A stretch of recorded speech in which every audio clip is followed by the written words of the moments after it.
ভারতের বিপক্ষে ২ ম্যাচের টেস্ট সিরিজের জন্য ১৬ সদস্যের দল ঘোষণা করেছে বাংলাদেশ ক্রিকেট বোর্ড। দলে প্রথমবার ডাক পেয়েছেন উইকেট রক্ষক ব্যাটার জাকির আলী। বিশ্রাম দেওয়া হয়েছে সর্বশেষ সিরিজে থাকা পেসার শরীফুল ইসলামকে।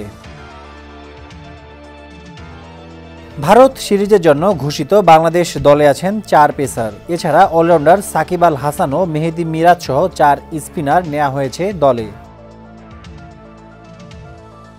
সদ্য সমাপ্ত পাকিস্তান সিরিজেও দারুণ পারফর্ম করেছিল টাইগাররা, তাই সেই সিরিজের দল থেকে খুব বেশি পরিবর্তন আনা হয়নি। পেসার শরীফুলের জায়গায় স্কোয়াডে ডাকা হয়েছে জাকির আলীকে। লাল বলের ক্রিকেটে প্রথমবারের মতো জাতীয় দলে ডাক পেলেও এর আগেও বাংলাদেশের জার্সিতে ওয়ানডে ও টি-20 খেলেছে এই উইকেটকিপার ব্যাটার। এর আগে পাকিস্তানে এ দলের সফরে ছিলেন জাকির আলী। সেখানে ৪ দিনের ম্যাচে ১৭২ রানের দুর্দান্ত এক ইনিংস খেলেন তিনি, যে কারণে তাকে টেস্ট দলে নেওয়া হয়েছে। ভারত সিরিজের আগে দলের অনুশীলন ক্যাম্পেও সাদা বলে অনুশীলন করেন জাকির। পরে লিটন শান্তদের সঙ্গে লাল বলেও অনুশীলন করতে দেখা যায় তাকে। এদিকে ব্যাটিং বিভাগেও নেই কোনো পরিবর্তন। পাকিস্তান সফরে থাকলেও চোটের কারণে খেলতে না পারা top order batsman Mahmudul Hasan জয়ও আছেন ভারত সফরেও।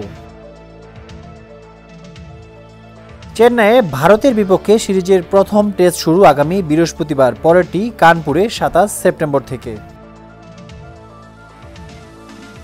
স্পোর্টস ডেস্ক সমকাল।